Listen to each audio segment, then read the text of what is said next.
is 1.5 hours. We will make sure to keep to time. We are going to be recording it for anyone that's unable to join. So if you are interested in the recording afterwards, you'll be able to find it on the Teams channel. And we'll also circulate the slides as well by email to all of you and anyone else that's signed up. So don't worry about writing down anything. We've got time at the end, as always, for Q&A. But if you've got any questions that come up throughout the webinar, please feel free to use the chat box and we'll come back to those. And then when we are doing the Q&A session, if you want to put your virtual hand up and ask your question verbally, we'll facilitate that as well. And then finally, we're going to be using MS Teams polls to get your views on some things. You'll see them pop up, so just a request to please vote, and you'll be able to see what other people have voted as well. In terms of what we're covering today, and hopefully this isn't a massive surprise, so we'll be discussing switching to portable cylinders, what they are, their benefits, key actions for implementation, and some lessons learned, decommissioning medical gas pipelines at a high level, and how you go about optimizing your supply in portable systems and exchanging cylinders in them. We'll also be sharing some project management tools to support you in your implementation. And just a reminder, all the tools shared are available on the NHS Futures platform. So we'll reshare that link in case you haven't seen it. And then finally, you're going to hear 2 case studies. And as I mentioned, we'll also have that open Q&A time for some discussion.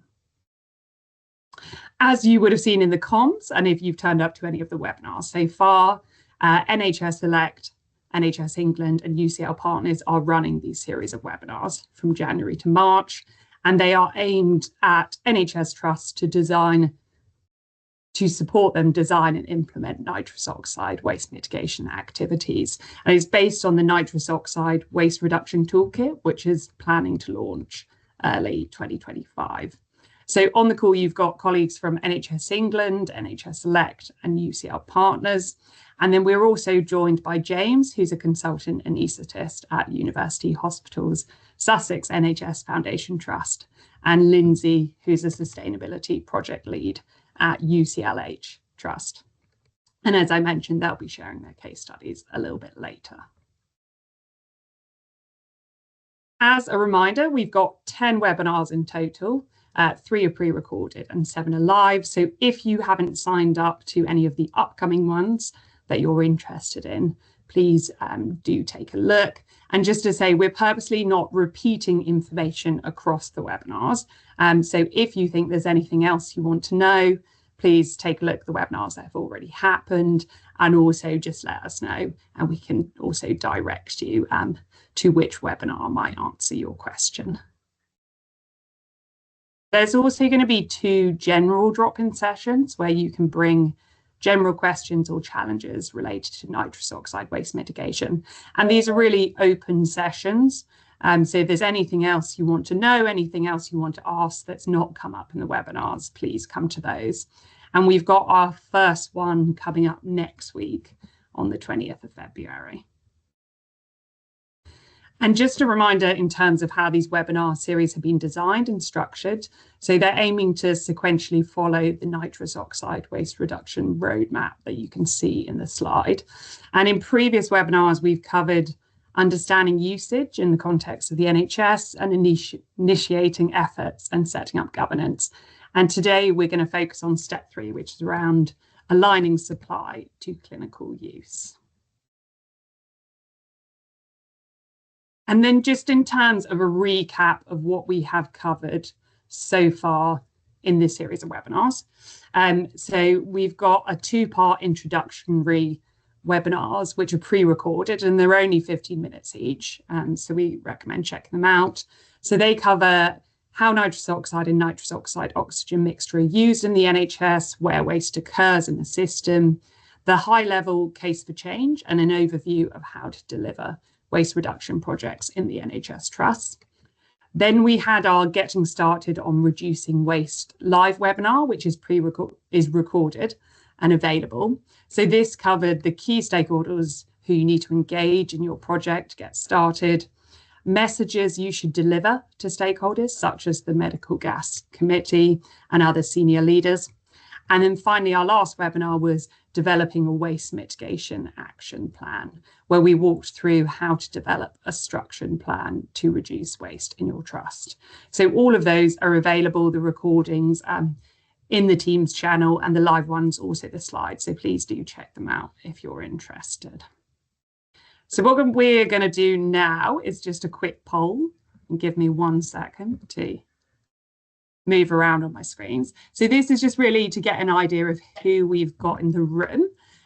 So it's just a question of what stage you would say your organisation is at in terms of your nitrous oxide waste reduction work. And you've got a few options there. So if you select the option that you would say best represents where you're at, the data is anonymous. And once you select your result, you should also be able to see others' results as well.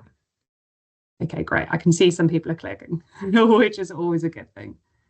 Hopefully it's coming up for everyone. This is the first time we've used the MS polls function, but I see some movement. Great. And if you go in the chat, you should be able to see also results. I'll just give it a minute more for everyone to vote. So it's great. So it looks like we've got quite people at a range of stages, some people at the final stage, and some people at earlier stages.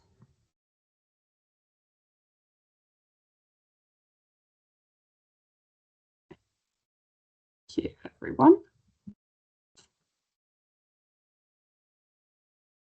Just click on, we've got double slides. And then just in terms of the objective for today, so it's aiming to help you move from an action plan to implementation.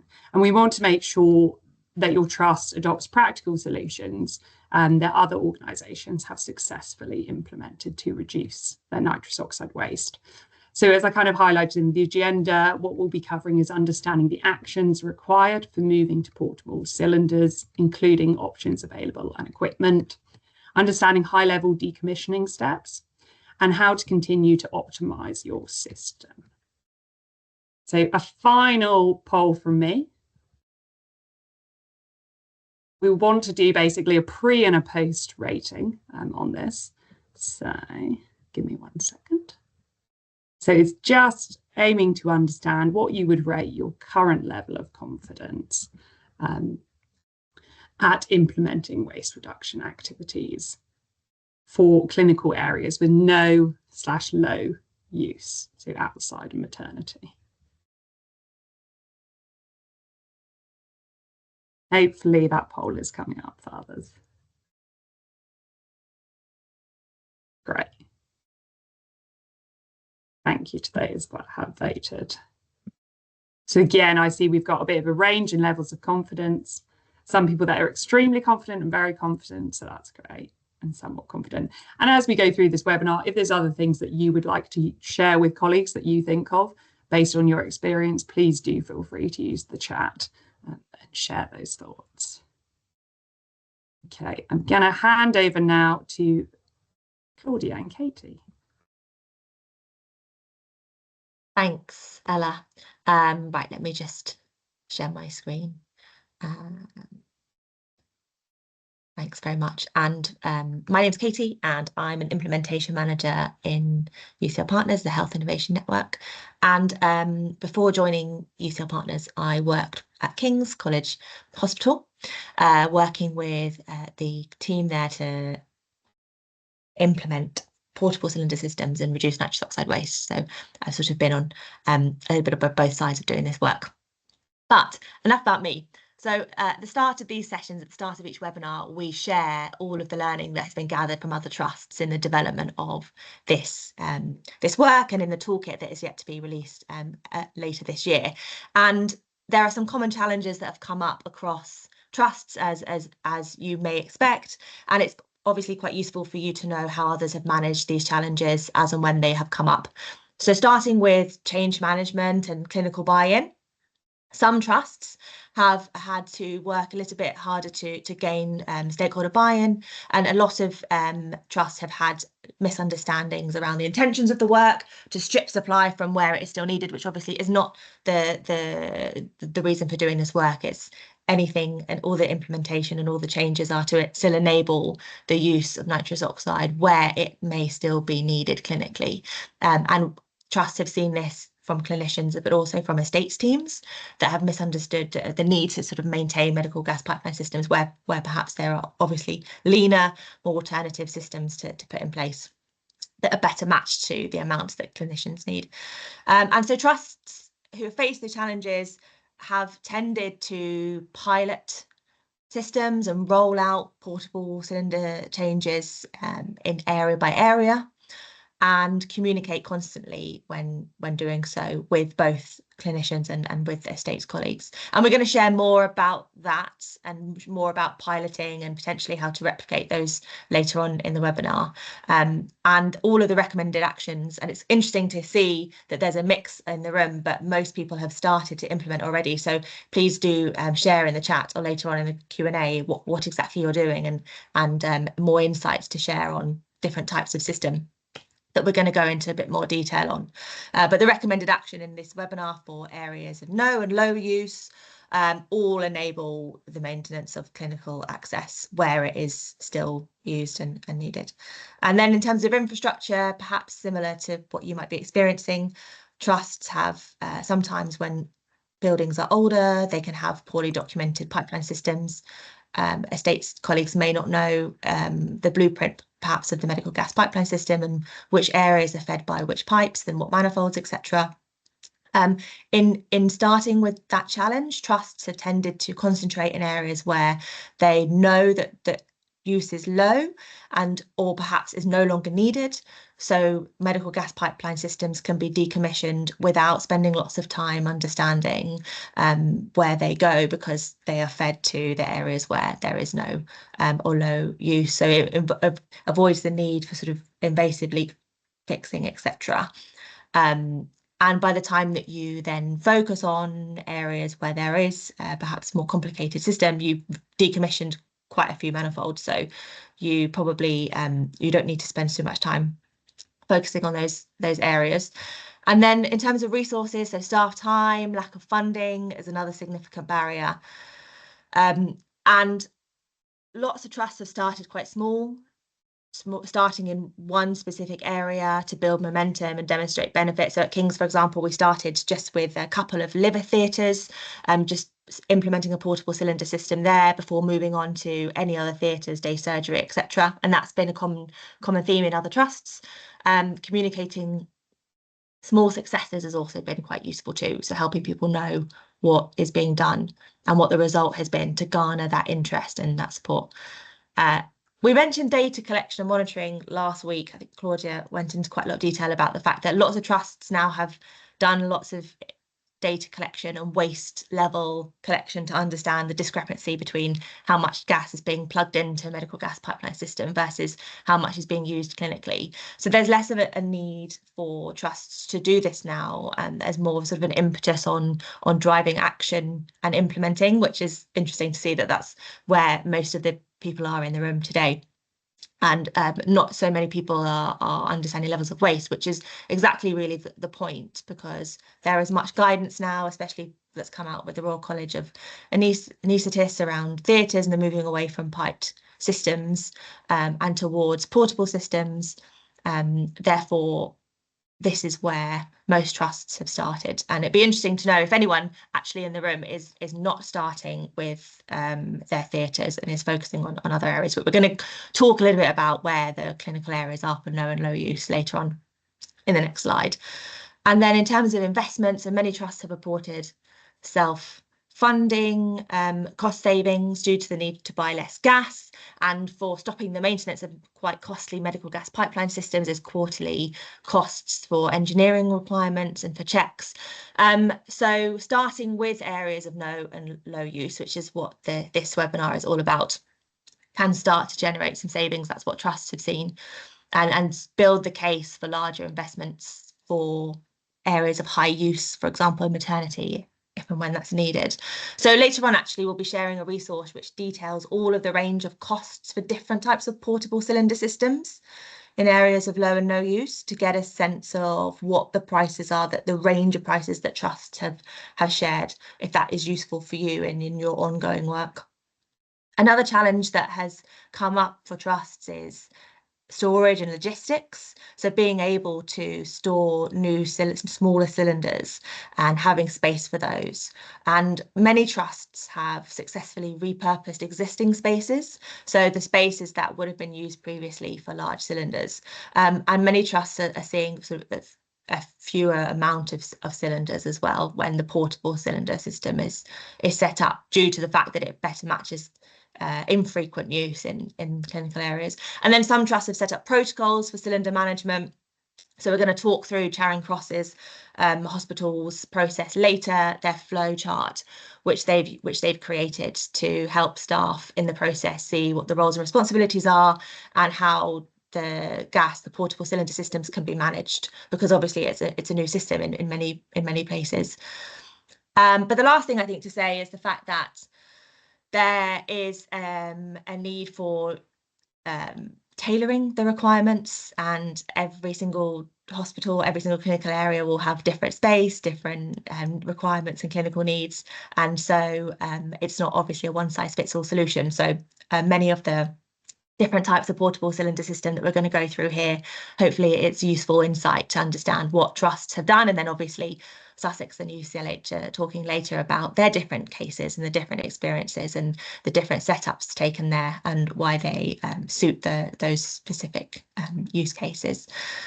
So the aim in general today is to go through all the different clinical areas that have been seen to be of no and low use for nitrous oxide and nitrous oxide oxygen mixture, which is also NTNOx, known as gas and air, to make for you to make informed decisions about which ones might work best in your clinical areas to reduce waste. Sorry, I'm double screening, which means that I have to look between two screens.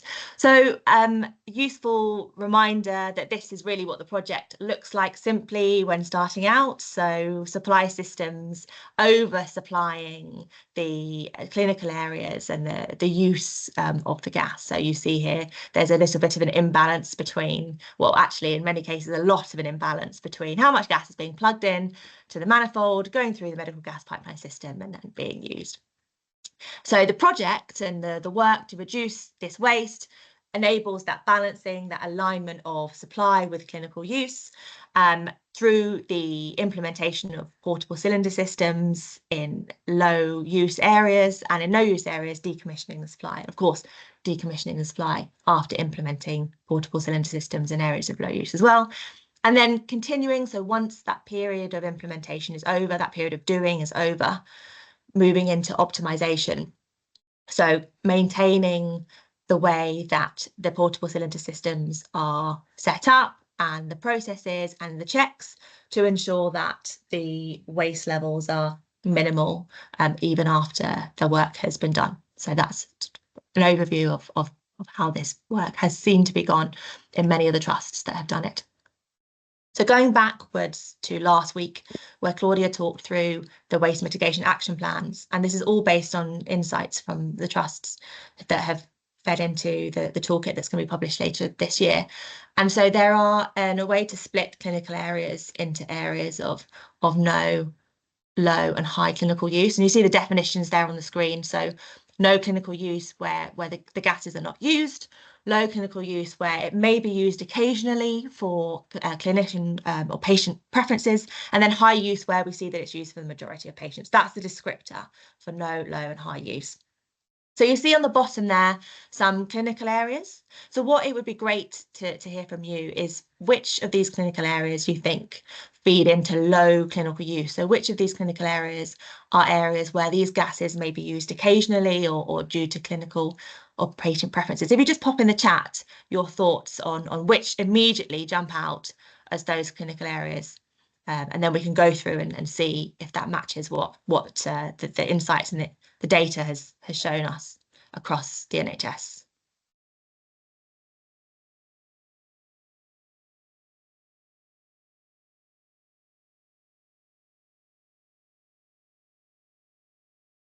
Exactly, Anita. Definitely seeing high use there for maternity and some dentistry. We can show a little bit there. ED low. Yeah. What about anaesthetics? What do people think? Anita, you're on a roll. Great stuff. General theatre's low.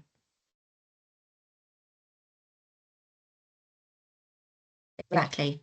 So we're definitely on the same page. So thinking of low first, what the data has shown is that anaesthetics theatres is very much used for clinical patient preference for a minority of patients.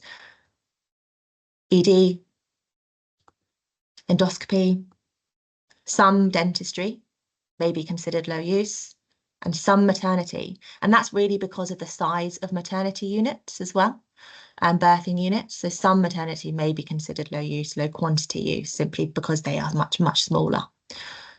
And no clinical use tends to be areas that, of course, it may seem a bit obvious, but where there is no nitrous oxide use, but they might still have access to terminal units. There are cases where perhaps clinical areas have been repurposed, and it means that there are still outlets on the walls, and there is still a feeding manifold, but that clinical area is now completely different or serving a very different purpose, and nobody has decommissioned the manifold that feeds it or closed off the terminal units.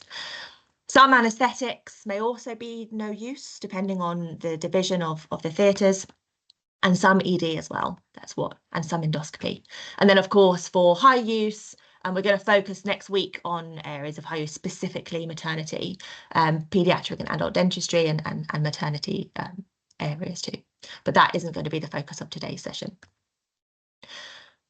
This is a waste mitigation action plan. So we spoke about these last week. There's a resource in the NHS Futures page, which you can use to map out your own one of these if it's useful for you. And you'll see here that it has a way of mapping out all of the different clinical areas by which manifolds they are served by, and the type of gas that is used in that particular area. So it's a really helpful way of just tracking the process and how the issue and the use looks like for you in a particular hospital. And of course, building up that picture across the entire trust when you likely have multiple hospitals in your trust.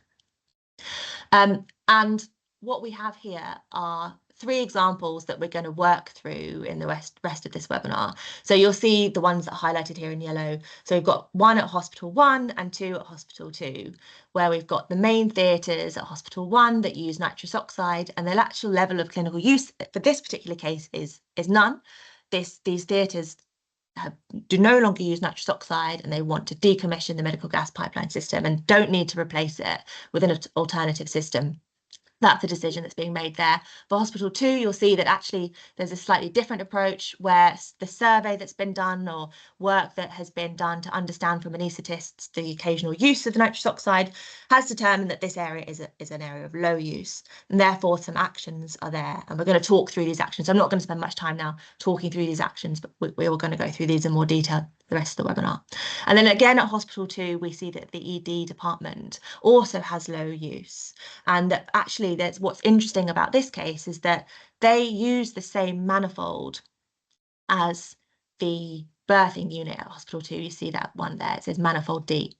So what needs to happen in that area is slightly different in that you part decommission a manifold system, the branches that lead to the emergency department, which is exactly actually what happened at King's. The branches that led to the emergency department can be decommissioned and enable the manifold to continue to supply other areas if that is needed, or especially if you're rolling out things sequentially, you might start with decommissioning a branch in one area before moving on to another. But we're going to focus on Hospital 1 main theatres no use, Hospital 2 main theatres of low use, and then Hospital 2 ED of low use as well.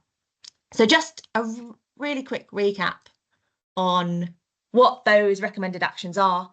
For areas of no clinical use, it's simply decommissioning a medical gas pipeline system, which is that manifold supply, and not replacing it with an alternative system. And then for low clinical use, it's similar.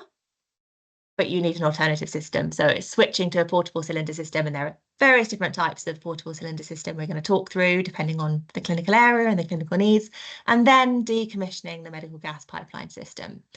And then because you're still using a system, and as I mentioned in that slide with all of the different all the different weighing scales, there needs to be post-implementation some optimization. So thinking about ways to enhance the stock control of the smaller cylinders, and also the opportunity to reduce waste even further through clinical practice. And we're going to talk a little bit later in these slides about what's been done at trusts to do that, and to reduce waste. And I think that is over to Claudia. Thanks, Claudia. Thanks, Katie. So now we are going to talk through switching to portable cylinder systems. And hopefully this gives you some insight into what might work in your trust and the different options you have available to you. So if you switch to the next one, Katie, this is what our existing system looks like. We've got this complex pipeline, we've got two big manifold rooms down in the basement with nitrous oxide and nitrous oxide oxygen mixture, and we've got all of these possible points of failure and leaks along that pipeline, which are leading to up to 99% of waste every year, compared to what we actually need. So our whole kind of suggestion for areas with low use or no use, like anaesthetics and ED, is that you first of all install a portable cylinder system. So we're going to see what that looks like in potentially in anaesthetics. So you'll see that anaesthetic machine now has a little portable cylinder system there. Then you're going to cap off your terminal units, maybe after doing a little bit of a pilot at this point, which we'll talk through. And then you're going to decommission your medical gas pipeline system for nitrous. So you basically get rid of those big cylinders, and you work with your engineering team or estates and facilities team to shut off that pipeline system. It doesn't need to be removed from the walls. So that is what we mean by switching to a portable cylinder system. And then in ED, you might see another example of how you do that, where you add in some small cylinders on a trolley. You can also do trolleys and anaesthetics. And then you cap off the terminal units, and then you remove those big cylinders. So that's kind of in essence what we are doing when we're switching to a portable cylinder system, and this is what we recommend that all low clinical use areas do. So what are the benefits of a portable cylinder system? And some of these are kind of a bit of myth busting, because we've heard people say that the portable systems can be more complex and more difficult for porters and more expensive. And this actually is not really the case, because like you'll remember from the slide that Katie showed of the scales, at the moment, our portering teams and our facilities staff are dealing with massive big cylinders, and installing them and constantly replacing them and kind of moving them around the hospital, when actually we don't need that much. And particularly in anaesthetics, there's a really, really low use. And I'm sure you'll hear from James and Lindsay from their experience that actually the amount of work and portering around these cylinders has gone down. So the first thing that you'll have is a reduced infrastructure waste. So you're obviously not going to have the big medical gas pipeline system with networks. You're not going to need to maintain that system anymore, and you're not going to have to deal with all the leaks that occur in it. You're obviously going to have a much better match to clinical need. So you're making sure that the gas is available when needed, but only when needed, and it's not leaking out the infrastructure or being wasted. You're also enabling just-in-time delivery and kind of just having, a lean approach, which is better for the planet and better for our systems. Cost efficiency, obviously, without maintaining this pipeline system and moving to having less cylinders that you purchase, you're not going to need to spend as much on the gas and maintenance. You're going to have easier monitoring and control. You'll be able to actually see how much gas you're going through, and you'll get more of a sense when it's increasing, rather than it just being this kind of arbitrary big system of gas. And then finally, you will have some operational benefits. So we've heard from people that they actually like having the flexibility of the small cylinder, being able to, go closer to the point of use. There's simpler training requirements potentially, and hopefully reduce workload for estates and facilities team. So there are lots of benefits to these systems. There's obviously also the environmental benefits of not wasting a lot of gas. So these are kind of the key actions for implementing the systems. The first key kind of important step that we talked through last time was engaging your leadership and staff, and also engaging your medical gas supplier.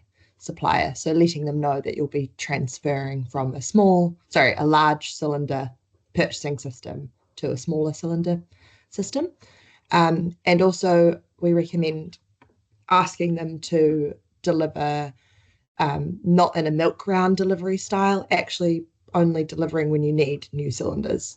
So kind of changing your process for that. And I believe BOC actually has sent out recent comms to say that they'll be doing that anyway, because they've got a much higher demand for e-cylinders at the moment, which hopefully is a result of the work that we've been all doing across the country on this. So that is kind of your first approach, and obviously engaging with leadership and clinical teams just to make sure that they're on board and they know what's happening and that all the considerations are kind of there. The next is to decide whether you do a little pilot. So we've seen in a lot of cases, for example, in Gloucestershire, which I'll talk about in a minute, that you can do just a short pilot to get a sense of how many cylinders you need, whether your portable cylinder option is the right one for your team, to get people on board. It helps you gather a lot of data without having to do extensive information collection, and also it helps you to get the momentum going. But you could also just decide to do a full-on changeover across your theatres and other low clinical use areas. Then you might want to assess you will want to assess your equipment requirements, which we'll go through, prepare your staff and systems, manage the physical transition. So there will be you need to work with your estates and facilities team, monitor how it's going, and then hopefully you'll be able to optimize and expand that process and progress across your trust. And we've got a detailed resource that we'll share at the end that goes through these actions in a bit more detail. So I talked a little bit just then about the pilot approach, and basically this has been really successful in a lot of trusts. You don't need to do a leak test. You don't need to measure how much waste there is. Basically what this approach does is just doing it.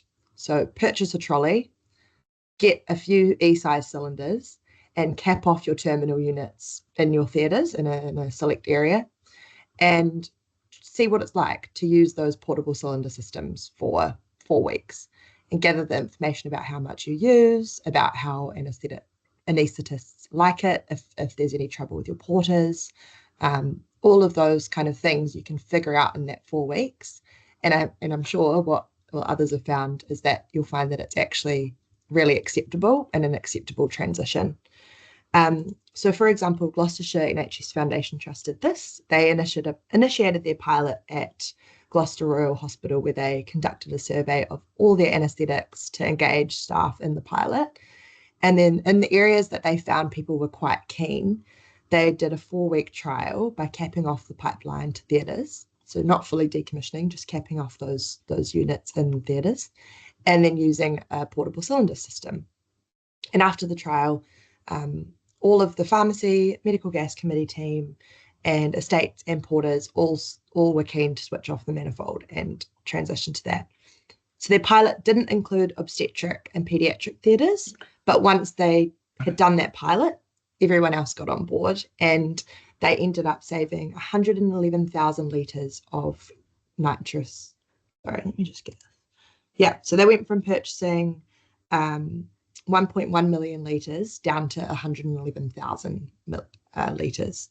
And that saved, and they went from 568 tonnes of CO2 to 58 tonnes of CO2 equivalent in 1 year. So that's a 90% reduction.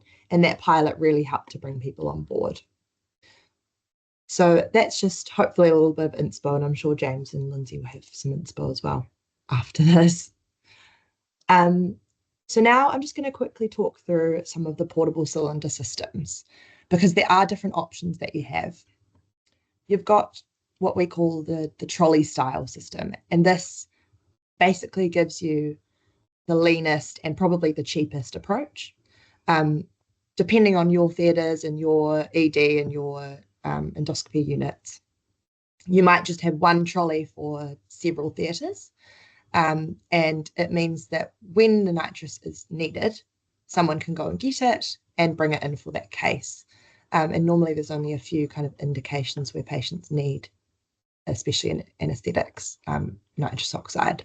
So the cylinder means that you can, the trolley means that you can have one trolley for several different areas. You can keep it in quite locally and kind of manage the demand as you need it. And it's not very expensive.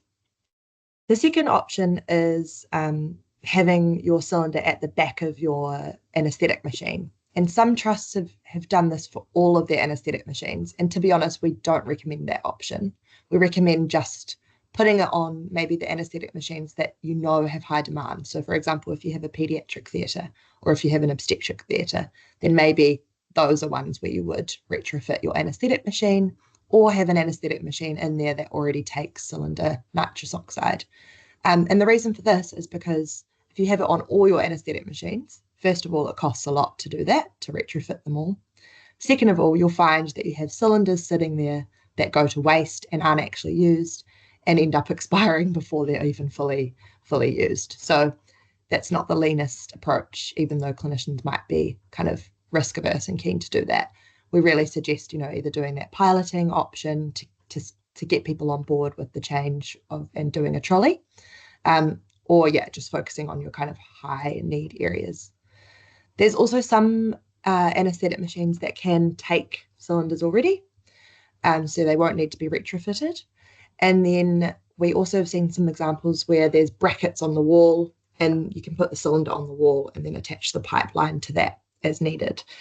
For all of these examples, you will need to work with the medical technicians or the machine technicians just to help make sure that there's no alarms that go off or anything like that.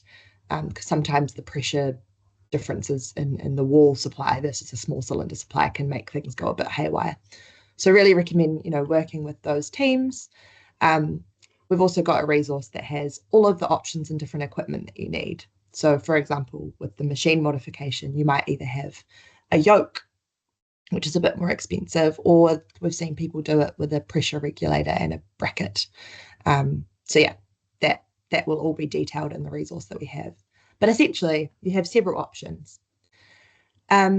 This just shows a little bit of some of those equipment changes. So depending on if you have Entonox or nitrous, you'll need different equipment as well. So on the left, you'll see that it's almost like having a terminal unit on top of a cylinder, and that's frequently used for Entonox, that kind of attachment there. Then you've got an example of a trolley style system.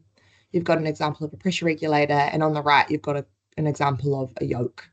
And then you can see there as well an example of a terminal unit cap that BOC, I think they sell in packs of 50. So you can buy and put on all your terminal units for when they're out of use, either for a pilot or when you're fully decommissioning.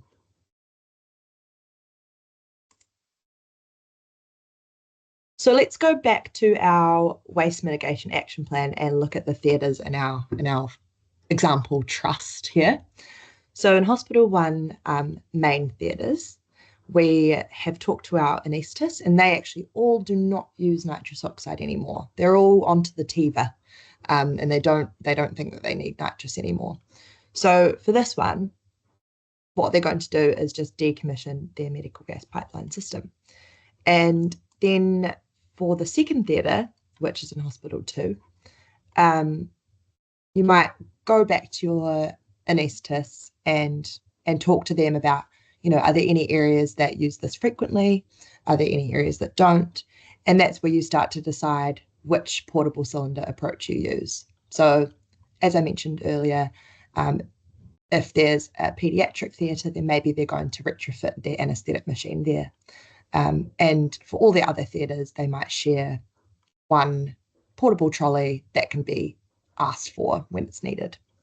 All of these can be done. All of this can be done before you decommission your pipeline.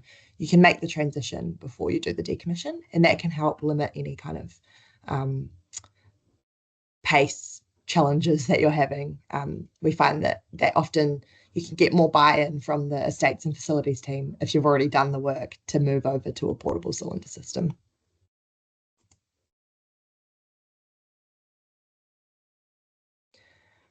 So just to summarise some of the key lessons that we've learnt, particularly from anaesthetics, the first is that, as I briefly mentioned, there will need to be some equipment integration kind of work done. So some anaesthetic machines may require specific modifications to accept small cylinders, and you'll just need to make sure that you work with the either machine technicians or your medical technicians to figure out if there's going to be any low pressure alarms that trigger when you use a portable cylinder system. And you need to just check for that machine compatibility. But it normally isn't a problem, and we've seen people overcome that. Also within that, we've seen that some medical gas suppliers and anaesthetic kind of machine salespeople suggest a lot more kit than you actually need. So think about, I guess, what the leanest approach would be, and I guess, use this community of people to ask questions about what the minimum equipment purchasing needs to be. We saw like quite excessive equipment being sold when actually you don't need that much to make it work. So just be mindful of that. The second thing is clinical practice. So many anaesthetists were found to already have been moving away from nitrous oxide. I think you'll find if you do a survey in your anaesthetic department, there might be a couple that use a lot, and particularly kind of new consultants don't use it as much. And success often has come from starting in the areas where there's that enthusiasm for change, and piloting it in areas that aren't so enthusiastic and building their confidence in the approach. And then finally, the implementation approach, we really suggest having regular staff engagement and use some of the existing meetings. So, there might be regular audit meetings, or there might be regular kind of departmental-wide meetings, and we really suggest using those. We recommend having backup cylinders available to help address any concerns about supply reliability. And then also, make sure you support your staff with training, especially with things like depleting the whole cylinder so that you're not having any waste from the portable cylinder system. And then you've got your other areas like ED, endoscopy, maybe any other kind of pain management areas where there might be a manifold supply of nitrous oxide and oxygen mixture. And we know that this supply is often, used sporadically. It's not used for all cases. It's used not as frequently and as intensely as somewhere like maternity. And what you'll want to do in places like this is cap off the manifold as well, bring in a portable supply, and then you can work with your estates and facilities teams or estates teams to switch off parts of the manifold system. So you can basically like decommission part of the system by switching off certain parts of the pipeline, which makes the pipeline much less complex and much less susceptible to leaks, and it can just go to the areas that have high clinical use. So a thing to note for these areas, sorry, Katie, just back for a second, is that actually a lot of EDs, a lot of endoscopy already use a trolley system. And so any organisation or any clinicians who are saying that they prefer the pipeline system, I think you'll find that, it is really acceptable to move to a portable cylinder system for these areas. So we do recommend really highlighting the levels of waste in a medical gas pipeline system and encouraging colleagues to get on board with this approach, which is much leaner.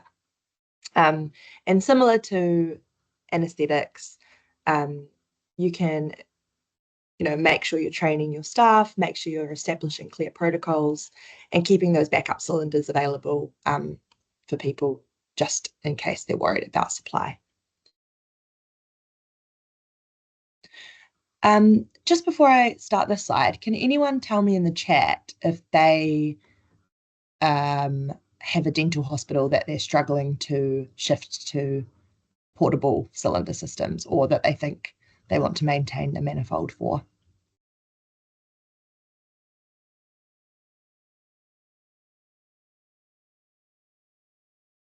No one?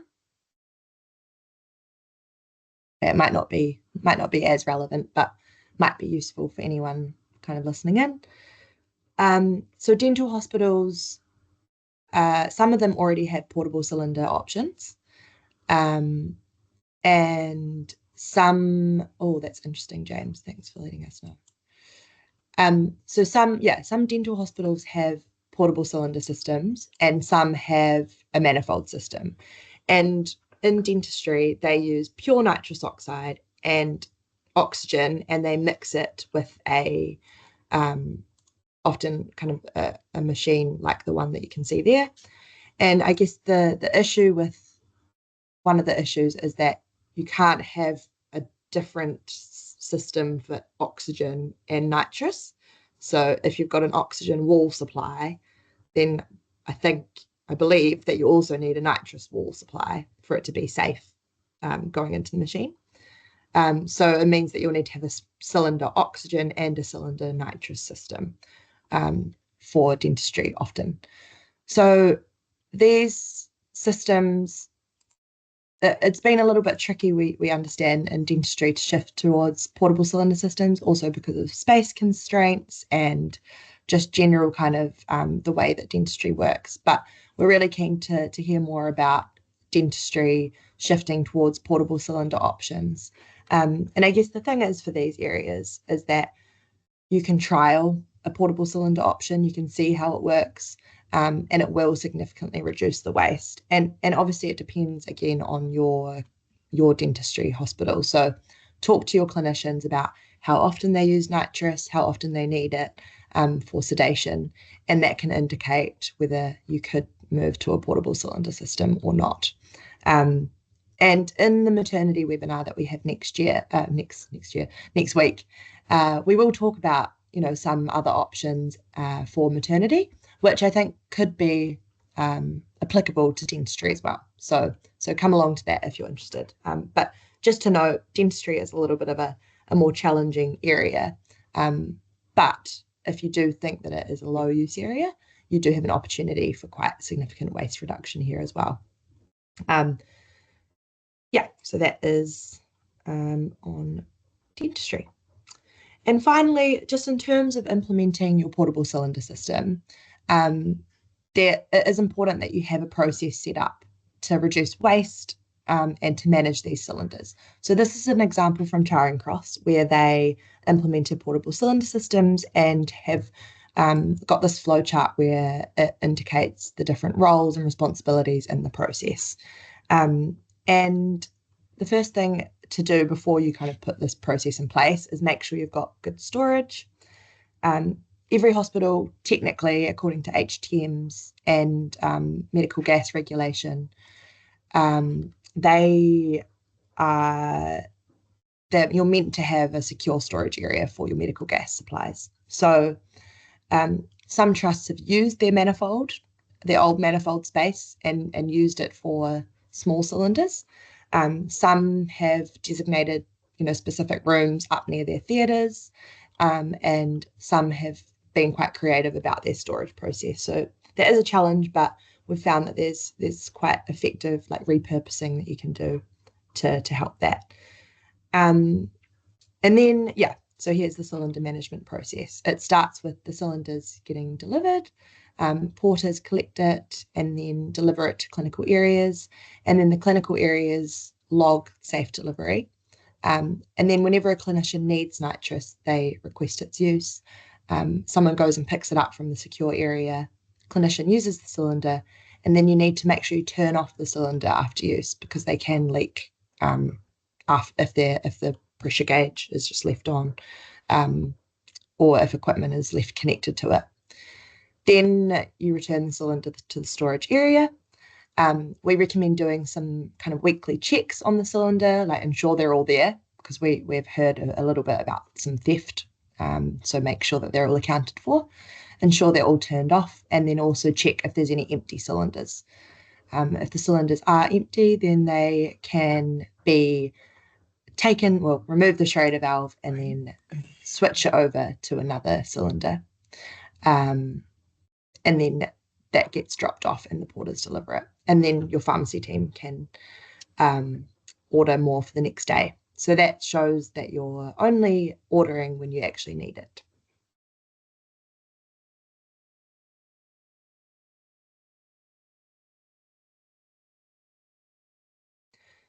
So just briefly, because we have a whole webinar on engineering requirements, what is decommissioning your medical gas pipeline system? So if we go back to our waste mitigation action plan, we've got one manifold for hospital 1, manifold A, that we're going to completely shut down, remove all of the cylinders, and we're going to not replace it with a different system. Then we've got in hospital 2, our nitrous manifold can also be shut down. And then in hospital 2, but manifold D, we're going to just partially decommission it.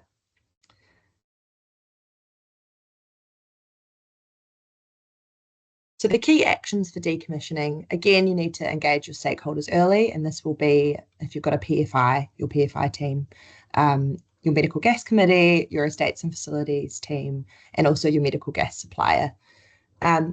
Just a reminder, decommissioning does not require complete removal of the infrastructure and the pipeline. Your focus is on safely taking out the gas supply and transitioning to a different system or no system, and basically shutting off the medical gas pipeline system rather than removing it. So decommissioning can sometimes make people think that they need to take it all out of the walls. This does need to be a technical process. It needs to follow the HTMs. You need to have your authorized person leading this process and signing it off. But it can be set up as part of your contractual agreements with the PFI, or if you've got kind of internal estates teams as part of their existing cycle. Basically, in terms of these key actions for decommissioning, you don't need to let this hinder your progress in actually transitioning to a different system. As long as you've got this lined up to occur, then it will be done eventually. And sometimes it takes a lot longer than you'd hope. But another important thing just to say is that you do also need to manage your existing stock. So make sure you use all of the gas in the cylinders before you're decommissioning. Try to use it. And if you can't use it all, then shift it to another manifold, or work through how you might reduce the waste from taking all those cylinders out of the manifold system. And as I said, we'll talk more about this in the engineering requirements session. Another thing that you still need to do in these low use areas is ongoing optimization. And again, we have a whole webinar about this. Actually, I forgot, I'm meant to hand over to Katie. Katie, you're talking about ongoing optimization. That's okay. Yeah, like Claudia said, so the optimizing session is on the 13th of March, so later this time next month actually. So we won't focus too much on it right now, and we've mentioned actually quite a lot of this. Claudia's mentioned this quite a lot in the previous section. So just quickly to say, of course, that when you implement a portable cylinder system, it's still gas, and therefore it's still inherent to be wasted if you're using it. So there are a few things that trusts have done to help to reduce the waste as much as possible from those systems. And one is a lean supply, so using the smallest possible number of cylinders on site and being really careful about how many cylinders are brought in. I think that's probably a hangover from when trusts, from my experience, have ordered a lot of cylinders, a lot of large cylinders, and then they sit on site and they expire before they are even able to be used. So there's no different with smaller cylinders either. And like Claudia said, checking turn off and the Charing Cross process map shows a process where checking the cylinders have been turned off after use is part of that process, that they have started to reduce any kind of leakage from cylinders when they've been used by clinicians, and also establishing a checklist and a protocol itself. So even the process map that Charing Cross have created in itself to check that the cylinders are in place and that the equipment is being looked over for leaks and for deterioration is helpful, that trusts have seen. So in terms of deterioration, sometimes the O-rings, which are the small rubber seals, can break down and need to be replaced. So we're checking for those. And of course, the disconnecting equipment. If you're not using a portable cylinder system, are you using something on the back of a machine? But even indeed disconnecting the tubing, etc., from portable cylinder systems. And full depletion. I think full depletion is, get the next slide.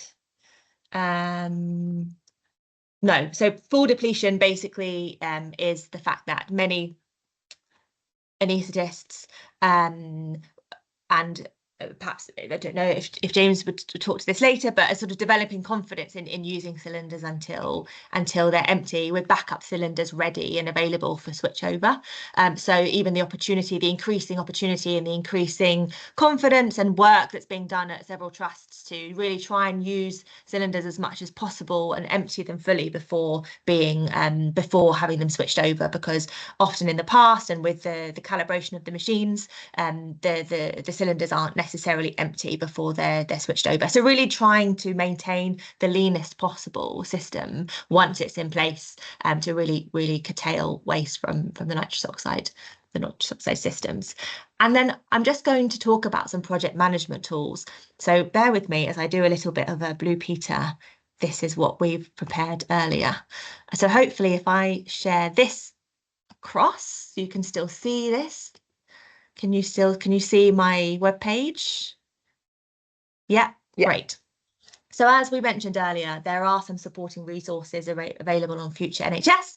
This is what the web page looks like. If you don't have access, then NHS England will help to support you, and we can put some info in the chat about how to do that. But what this looks like is this page, and you will have a link to different supporting resources to help you across your project work in nitrous oxide waste mitigation. And the three we're going to focus on right now that we think are probably the most useful at this stage are the key actions checklist. So again, here's one I prepared earlier. I opened up the key actions checklist. It's really small. Sorry about that. Let me zoom in. But you'll see here, it's basically a checklist. Oh no, I opened it too early. Here we go. Maybe I open it in Excel.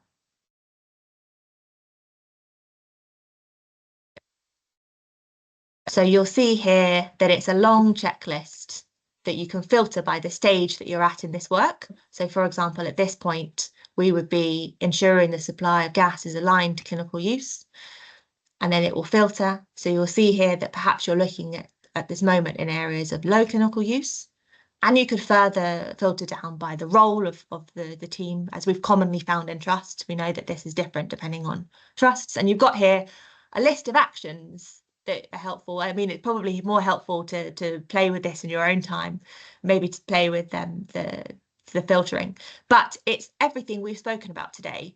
So it's talking about how you would run an optional pilot, so going through each action by each action, and then how you would then transition post-pilot. And obviously the pilot's optional, so you might want to filter that out. And then how you transition all of the actions that you would take, who is usually responsible for that, and what you can use this track in real time to update the status. So a helpful recap of the real detailed, the really sort of nitty gritty of the implementation that we've spoken about here. And you'll see that actually it's useful for lots of other things too, such as how you would then go on to optimize, and then how you would actually implement maybe some actions in the areas of high use, which we're going to talk about next week. And then the second tool, I don't know if I need to refresh my page perhaps, is the approaches and tools for understanding nitrous oxide. Actually, again, this is one that I prepared earlier. I'm going to bring this across to my other screen. Yeah. And this is our resource, which goes into a lot of detail about the, oh, I've opened perhaps the wrong one, actually. maybe this isn't the right one. No, this isn't the right one. We have our resource. Here we go. Look, it never works out quite how you want it to. Here is our portable cylinder options and equipment. Sorry about that. I think we need to possibly update the slides. But you'll see here, this is what we mentioned earlier about all the different types of portable, how do I make that? All the different portable cylinder system types, where they might be best for, what equipment is needed, some images of them to help you understand all the different options that have been discussed, and a cost and supplies list, so the range of costs that trusts have found. Sorry, when you open this up in PowerPoint, it's worked out, the images are all where they need to be, and helpful indicative cost range for equipment. There we go. And then the final resource is the project communication templates, which are again there. And the most important thing to share with you on this is this email template that has been written up for people to copy and paste and to edit, which helps inform staff of a transition to a portable cylinder system. So a communication that can be shared to any clinical area with information about what's been done, why, and what that means now for new processes for staff. So that's in there for you to copy and paste and to use if helpful for you. So I'm going to stop sharing that and bring you back to our other slides and quickly go through these, which we talked about, and hand over to James from University Hospital Sussex, who's kindly going to talk through the work that they've done there to mitigate nitrous oxide waste. Thank you, James. Thanks so much. Nice to meet you all. My name is James Dalton. I'm an anaesthetics and intensive care registrar, resident doctor. In October, I left my most recent post as a sustainability fellow with UH Sussex NHS Foundation Trust, and now working for Brighton and Sussex Medical School in an academic capacity on some sustainability work. So thanks very much for inviting me to talk about our nitrous oxide decommissioning project. I took the post at the end of 2023, so October 23 to October 2024, and the role was a role of 80% time committed towards this type of work and 20% time clinical. The role was very open-ended, and the objective was to reduce the carbon impact of the anaesthetic departments across the organisation. And so obviously one of the first things you think of when you approach a role like this is nitrous oxide, so that took front and centre for me. The strategy that I engaged with to try to achieve change was very much based on what had been happening so far in the trust. As a stranger to the region and a stranger to my consultants, colleagues, I was a trainee from another region in the Bristol area. I was both in a disadvantaged and a privileged position for different reasons. So the disadvantages of this was I didn't know anyone, and needed to start from scratch when building relationships and making a plan and introducing myself. And most of that is building trust, isn't it, with a new team of people. And then the advantage is that I didn't know anyone there, and I don't have any long-term plans to stay in the area. So and slightly annoying people by badgering them again and again and again repetitively about nitrous oxide and their carbon footprint has no deleterious effect on my career in the long run. So I joke about this, but actually it's a really good point, especially when you're talking about changing a professional's long-standing anaesthetic practice. Nitrous oxide is a very old drug, and it's been in use for a long time. And some of our senior, most esteemed colleagues have been using it as part of their daily practice for a very long time. So it is a challenge if you work in an organisation where you want to prioritise long-term positive working relationships with your colleagues, and at the same time really annoy them by taking away one of their favourite drugs.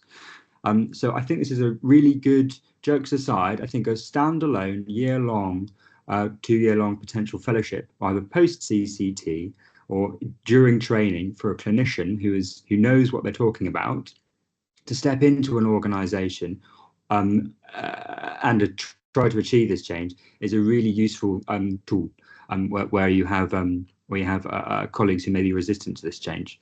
So what did I do? I decided to go to lead the change. I did a baseline survey of my consultant colleagues' practice. Roughly half of my colleagues across 7 sites in this newly formed trust of East and West Sussex, roughly half of them never use nitrous. A third of them use it less than once every 6 months, and approximately 2 or 3 people in West and 2 or 3 people in East use it regularly. And so that made it very easy to decide what type of decommissioning project we'd be doing, and that would be a decommissioning of the manifold system and replacement with portable cylinders on trolleys, E's and F's. And this would hopefully keep my very respected senior colleagues happy with their daily use of nitrous when they're working, but also to those who couldn't care less if nitrous was installed or not, then it wouldn't really change their practice. The benefit of having a slightly larger trolley and a slightly larger cylinder is it's an active deterrent to the use of this, in my opinion, optional drug in the vast majority of cases in general anaesthetic practice. That is slightly controversial, optional, but I think the majority of modern anaesthetic practice would probably agree with me. How did we go about achieving this? Identifying stakeholders, building relationships from the ground up, going out for coffees with people who can make change. So estate management, directors of facilities, meeting with the BOC rep who supplied us, meeting with porters, slowly decommissioning site by site, and with a very loud public relations campaign with some communication, lots of warnings, and having obviously senior sign-off from the clinical directors. Issues along the way have been surprising, and I think probably relates to lots of pressure on all our colleagues at all levels, both clinical and non-clinical teams. So in terms of the non-clinical pressures, there are certain minimum standards that the trust should maintain in terms of audit and care and monitoring of their nitrous oxide system. It's probably generous to say that the records at UH Sussex were partial in terms of how much monitoring the weights of cylinders, the use of cylinders, and the rates of refill and return to BOC.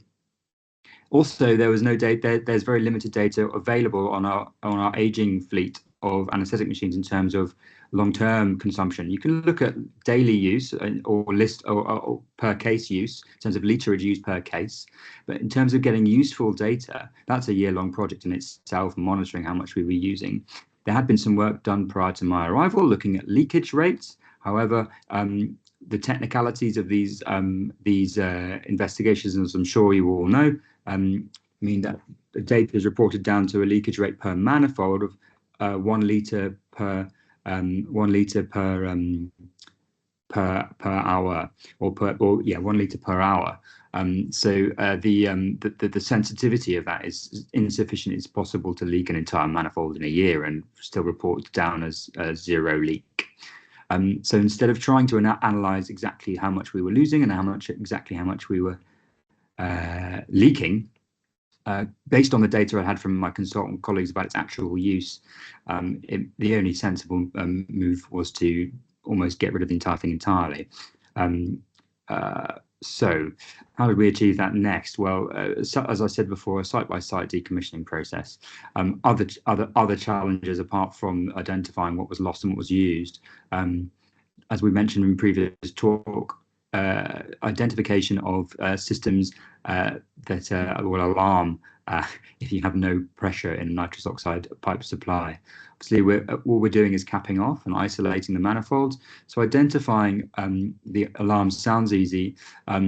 However, high staff turnover and the gases and facilities and estates teams does mean that you'd be surprised the lack of detailed knowledge and records about whose alarms are installed, which third-party alarms, where they're installed, and indeed where the piping goes through the building, if it's sufficiently old enough. So there's a lot of patience and a lot of one step forward, half a step backward. But again, this is why a single person with most of their time dedicated to this over a year, it's incredibly valuable, in my opinion. I mean, I would say that it's my job, but it's very valuable because you can meet these challenges and within the same week have a phone call, have a sit down, have a chat with someone and iron out those creases that come up. So within a month, you can have those alarms deprogrammed by a third party. How did I afford all of this? I cost benefit analysis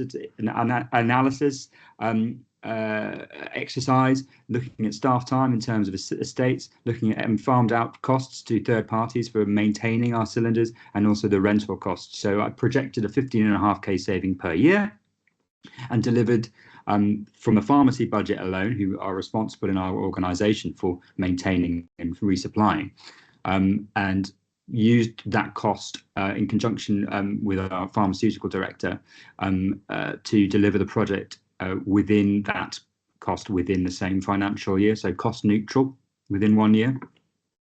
And so that's what we've done. We've purchased cylinders, we've purchased trolleys, and 5 of the 7 sites are now decommissioned.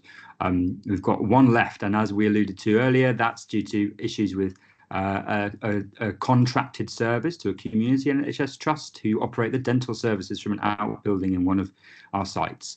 And as we said before, it was very difficult to analyse exactly how the nitrous is getting there from one of the 2 manifolds within that hospital. Nobody knew or could recall which of those 2 manifolds supply the dental.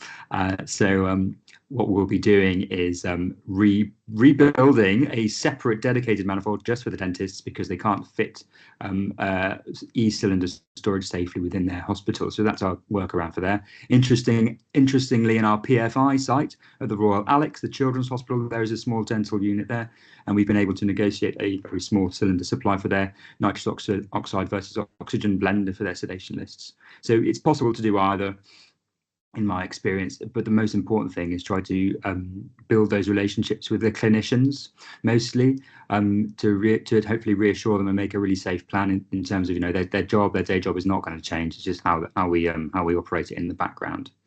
In terms of tonnage of CO2, 1.3 kilotons of CO2 per year once we've switched off Chichester with the dental team. I'm really pleased about that. So I'm actually going on holiday on a plane for the first time later this year. It's the first holiday I've taken on a flight for a few years. I feel like I deserve it, but I don't know what you guys think. I don't want to blather on too much, but that's me. That's the project we've been working on. And thanks very much for your time. Thanks, James. That's great. I'm just going to quickly pass over to Lindsay from UCLH to talk through their work as well, and then hopefully we've got some time for some questions as well. Thanks. Thanks, Katie, and thank you for having me. Nice to meet you all. So I'm Lindsay Muirhead. I'm the Clinical Sustainability Lead for UCLH, and we decommissioned 2 of our 4 nitrous oxide manifolds within the last year. So yeah, just to talk through what steps we kind of took to get here. So first of all, when I started this role, nitrous oxide was just becoming a bit of a hot topic. We had done some leak testing to assess our manifolds, and estates had been, I guess, kind of falsely reassured that we didn't have any wastage because the leak tests came back that we had passed, we had no major leaks. But I decided to look into our procurement data and analyse some clinical use data with the help of our anaesthetic team. So what we did was we evaluated how much nitrous oxide we were actually using clinically across the entire trust, and we compared this to our procurement data. This was really helpful because it highlighted that actually, even though there were no major leaks within our manifolds, but actually our wastage rate was still super high. So for example, in one site, it was around 97% wastage. In another site, it was around 81% wastage. And estates hadn't really been so willing to engage with the project up until the point where we presented this data to them. We said, even though we don't have leaks, we do still have problems with wastage. So speaking to the estates team really closely, and I guess sort of being persistent with them and bringing this data to them was the most effective way to engage them to take the project forward. What we did was we had a look at our building maps to analyse where all of our nitrous oxide manifolds were supplying. So every department that it supplied, we went to that department, asked them if they used it. So for example, of course, it was places like theatres and dental. However, we also had a look at the wards. So, for example, endoscopy, imaging, critical care, ED, you know, those kind of areas had them as well. And we just said, hey, do you guys use this gas? And if not, we were confident that we could, you know, keep them out of our analysis. Then what we did was we evaluated it building by building. So, for example, one of our buildings, we found that we were only using this gas in one room. And in another, it was only being used in theatres. I'd say one really important part of this project was having intensive clinical support, so having a really enthusiastic or proactive clinical lead. So we had a small group of anaesthetists who were really passionate about this project, and they were able to consult with their anaesthetic colleagues and evaluate roughly how many people were using nitrous oxide on a regular basis, just to get an idea of the kind of the practice landscape as well. They also asked them if they would be happy to make the switch. And they did a lot of engagement with the anaesthetic colleagues. And I think it's useful having that clinical person involved in the project, because they speak the language and, you know, they can understand the practical challenges that our clinical colleagues would face on you know, feeling like they might not be able to access nitrous oxide. So, you know, you're able to reassure them that the access is still there. It's just a difference in the way that we are planning to supply it. So based on all that data, we identified 2 sites in which we could safely decommission as a way to reduce the wastage, just because it's used in only 1 or 2 areas. And the anaesthetic colleagues were happy. So we decided to have a small cylinder supplied, just permanently stationed in the anaesthetic room where it was required. For the theatres area, we established that it was used not very commonly, but 1 or 2 people would use it, you know, every couple of weeks. So we ensured that there was 2 trolleys to supply those theatres, and that was for 7 theatres, just to ensure that if it was used in one place, in one theatre, somebody else could still access it if they required. So there was no sort of stress around, I can't use the trolley because someone else is using it. Also, we identified that it was used in one of our radiotherapy areas, and because we treat a lot of children there, we decided that we would have nitrous oxide available in every anaesthetic room as well. Now, one of those rooms was attached to the MRI scanner, and I'm a radiographer myself, so of course that was ringing alarm bells. We decided to mount the cylinder onto the wall, just to ensure that there was no additional projectiles, and engaging with the radiology team as well, just to make sure they were happy with that solution. So now we just have a size E cylinder of nitrous permanently stationed on the wall next to the anaesthetic machine, so that it's always there when required. So we successfully decommissioned those 2 manifolds in November, and since then we've had no negative feedback from staff at all. Everyone's been able to access nitrous oxide when they've needed to, and the estates team, they were naturally very cautious, and, you know, they're risk averse at the beginning of the project, but they saw the success and they saw that there was no pushback from clinicians and no sort of unintended adverse impacts from the switch. So they were happy for us to start engaging in conversations around our last 2 sites. And these 2 sites are a little bit trickier, just because one of them is the dental hospital. So we're currently exploring clinical solutions as to how we can ensure a regular supply to multiple rooms at once of nitrous oxide without placing too much demand on, you know, the regular requirement for size E nitrous oxide cylinders. And then the other site that's a little bit challenging is the PFI, and that's where the majority of our theatres are. So again, there could be some conversations around requiring it in multiple rooms at once. But now that estates have seen the success of the other 2 decommissioning projects, they're much more open to engaging and having these conversations around, you know, how we can come together for a waste reduction solution for the PFI. The last thing I would say about waste reduction in the PFI was we saw that the manifold was supplying many areas that weren't using nitrous oxide at all. So what we did was we switched off the ABSUs, basically the piped supply to those areas, just to reduce the chance of leakage and reduce the chance of micro leakages as well to these areas. So we are only now supplying it in the area where it's required, and that is only theatres. And one thing I would say about waste reduction as well is that even if you don't have leakages and even if your procurement is pretty tight, but you still have a bit of a discrepancy between your clinical use data and your procurement data, there's lots of ways in which nitrous oxide can escape and can be wasted. So for example, we found when we spoke to one of the ODPs, she had changed a nitrous oxide cylinder that was attached to an anaesthetic machine. And because every morning when they do a QA check, they run a little bit of nitrous oxide through the anaesthetic machine, that in itself was running down the cylinder a significant amount. So it's just to be mindful of all these different areas in which that waste can come from. We learned a lot throughout the journey, and I'd say, don't assess only one area of waste. Make sure you're looking at the whole picture. So yeah, happy to answer any questions about our journey.